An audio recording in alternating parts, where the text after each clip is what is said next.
Hello friends, welcome back to my YouTube channel. આજે આપણે બનાવીશું શિયાળા માટે ગરમા ગરમ રીંગણનો ઓળો। આ રીંગણનો ઓળો સ્પેશિયલ કાઠિયાવાડી રેસીપી છે। આને તમે રીંગણનું ભરતું પણ કહેવાય છે। એકદમ આપણે ઢાબા સ્ટાઇલ આજે રીંગણનો ઓળો બનાવીશું। તેને તમે બાજરીના રોટલા સાથે ખાશો તો ખાવામાં ખૂબ જ મજા આવશે। તો ચાલો જોઈ લઈએ રીંગણનો ઓળો કેવી રીતે બનાવવો। તો રીંગણનો ઓળો બનાવવા માટે મેં આ રીતના મોટી સાઈઝના જે રીંગણ આવે છે તે લીધા છે। તો અહીંયા રીંગણ 250 ગ્રામ જેટલા મેં લીધા છે। તો તમારે વધારે ક્વોન્ટિટીમાં બનાવવું હોય તો તે પ્રમાણે તમે રીંગણનું પ્રમાણ વધારી શકો છો। આ રીતના ફ્રેશ રીંગણ હોય તેવા જ લેવાના છે। તો રીંગણને આપણે શેકવાના છે તો તેના પહેલાં આપણે તેલ લગાવી અને રીંગણને ગ્રીસ કરી લઈશું તેલથી। તો આ રીતે તેલ ગ્રીસ કરવાથી રીંગણ શેકતી વખતે તેની ઉપરની જે છાલ ઇઝીલી નીકળી જાય છે। તો હવે આપણે ગેસ ઓન કરી અને રીંગણને શેકવા માટે મૂકી દઈશું।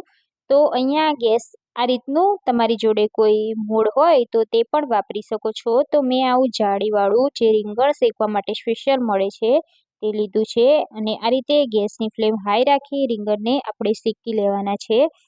તો આ રીતે આપણે રીંગણને ફેવરી અને તેની બધી સાઈડ શેકવાની છે। કોઈ પણ ભાગ તેનો કાચો ના રહે તે પ્રમાણે તેને શેકવાનું છે। તો રીંગણ અહીંયા ફ્રેશ હશે તો તમારા રીંગણ શેકાતા વાર નહીં લાગે। જો તમારા રીંગણ 1-2 દિવસ પડી રહેલા હશે તો રીંગણ શેકશો ત્યારે રીંગણ ચેવડ થઈ જશે। એટલે બને ત્યાં સુધી ફ્રેશ જ રીંગણ લેવાના છે। તો હું આ રીતે બધી સાઈડ ફેવરી અને રીંગણને શેકી લઈશ। તો આપણે રીંગણા ઉપર તેલ લગાવેલું છે જેથી તેની છાલ આપણે એકદમ બળી નહીં જાય અને ઇઝી રહેશે શેકવામાં। તો બને ત્યાં સુધી તેલ લગાવી અને પછી જ તેને શેકવાનું। તો આ રીતે તેને આપણે ફેવરી અને શેકી લઈશું। જો રીંગણનો એક બી ભાગ શેકવામાં બાકી રહી જશે તો રીંગણનો ઓળો બરાબર નહીં લાગે। જો એ ભાગ કડક રહી જશે જેથી આપણો ઓળો સારો નહીં બને। એટલે બને ત્યાં સુધી આ રીંગણને પરફેક્ટ રીતે શેકવાના છે। તો અહીંયા આપણું આ રીંગણ ઓલમોસ્ટ શેકાઈ ગયું છે। તો હવે આપણે તેને બહાર કાઢી લઈશું અને બીજી રીંગણને આપણે એ જ રીતે શેકી લેવાનું છે। તો અહીંયા આપણા બંને રીંગણ શેકાઈ ગયા છે। તો હવે આપણે તેના આ રીતની છાલ ઉખાડી દેવાની છે। તો તમે જોઈ શકો છો આપણે તેલ લગાવ્યું હતું એટલે આપણી છાલ ઇઝીલી નીકળી જાય છે। તો એવી જ રીતે આપણે બંને રીંગણમાંથી આ રીતની છાલ ઉખાડી અને બાજુમાં નીકાળી દઈશું। તો અહીંયા આપણે રીંગણમાંથી છાલ ઉતારી લીધી છે। તો હવે આપણે જે ડાળીખીનો ભાગ હોય છે તેને આપણે ચક્કાની મદદથી આ રીતે કટ કરી લઈશું અને રીંગણને આપણે એકદમ ઇઝીલી કટ કરી અને ચેક કરી લઈશું। તો રીંગણમાં ક્યારેક ઈયળો હોય છે પણ આપણે એકદમ કાણું ના હોય એ રીતના રીંગણ લીધા છે જેમાં ઈયળનો ભાગ નથી હોતો। હવે આપણે ચક્કુની મદદથી આ રીતે રીંગણને એકદમ સરસ રીતે કટ કરી લઈશું। તો બને ત્યાં સુધી આપણે રીંગણને એકદમ ઇઝીલી આ રીતે કટ કરી શકીએ। એટલે તમે જોઈ શકો છો કે આપણા રીંગણ એકદમ પરફેક્ટ રીતે શેકાઈ ગયા છે। તો આ રીતે કટ ના થઈ શકે મેશરની મદદથી તમે મેશ પણ કરી શકો છો। તો હું આવી રીતે મેશ પણ કરી લઈશ। હવે આપણે રીંગણના ઓળાનો વઘાર કરીશું। તો એક પેનમાં આપણે 5 ચમચી જેટલું તેલ લઈશું। તો ઓળામાં તેલનું પ્રમાણ વધારે હોય છે જેથી આપણે તેલ વધારે લેવાનું છે। 1 ચમચી આપણે જીરું એડ કરીશું। તો ઓળાનો વઘાર જીરામાં કરીશું તો ટેસ્ટ ખૂબ જ સરસ આવશે। હિંગ એડ કરી દઈશું અને લસણ અને આદુની પેસ્ટ એડ કરી દઈશું અને તેલમાં સરસ રીતે તેને સોતે કરી લઈશું।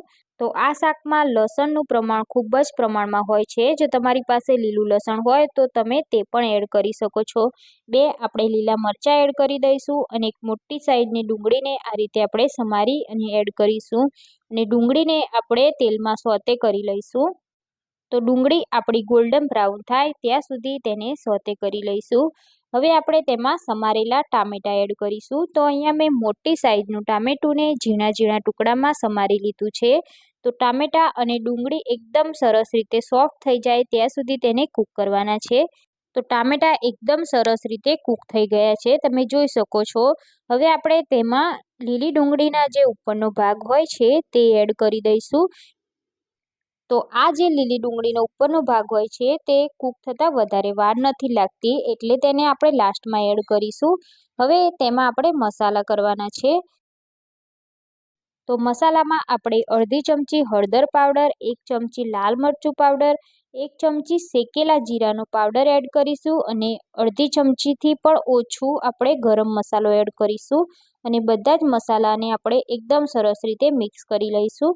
તો ઓળામાં તમે જેટલા પણ મસાલા નાખશો એટલો ઓળો તમારો ટેસ્ટી બનશે.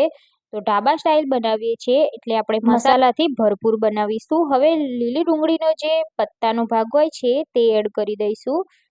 તો આ રીતે લીલી ડુંગળીથી તમે ઓળાનો વઘાર કરશો તો ખૂબ જ સરસ લાગે છે. તો અહીંયા તમે જોઈ શકો છો બધા જ મસાલા સરસ રીતે કૂક થઈ ગયા છે. હવે રીંગણને જે આપણે શેકીને રાખ્યું છે તે પલ્પ આપણે એડ કરી દઈશું અને બધું સરસ રીતે મિક્સ કરી દઈશું. તો આ પલ્પને થોડું આપણે આ રીતે પ્રેસ કરતા જઈશું અને એકદમ સરસ રીતે મસાલા બધા જ ભળી જાય તે રીતે આપણે તેને મિક્સ કરી દેવાનું છે. તો રીંગણને તો આપણે ઓલમોસ્ટ શેકીને જ લીધા છે એટલે હવે પલ્પ એડ કર્યા પછી આપણે 3 થી 4 મિનિટ આપણે તેને કૂક થવા દેવાનું છે જેથી બધા જ મસાલા અને ગ્રેવી આપણા ઓળામાં ભળી જાય.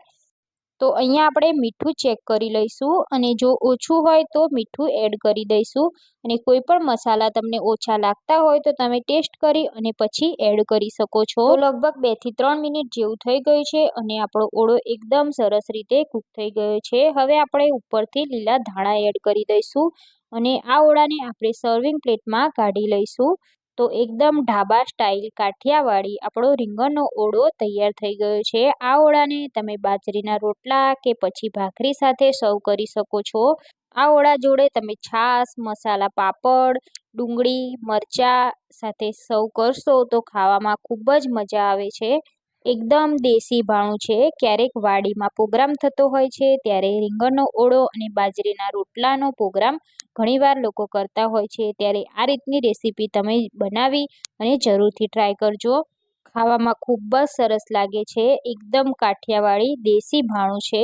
જો તમને મારો વિડીયો પસંદ આવ્યો હોય તો વિડીયોને લાઇક અને શેર જરૂરથી કરજો અને ચેનલને સબસ્ક્રાઇબ ના કરી હોય તો ચેનલને સબસ્ક્રાઇબ કરી લેજો અને બાજુમાં આપેલા બેલ આઇકોન પર ક્લિક કરી લેજો જેથી આવીને આવી નવી રેસીપીના નોટિફિકેશન તમને મળી શકે. તો ફરી મળીશું એક નવી રેસીપી સાથે. Thanks for watching.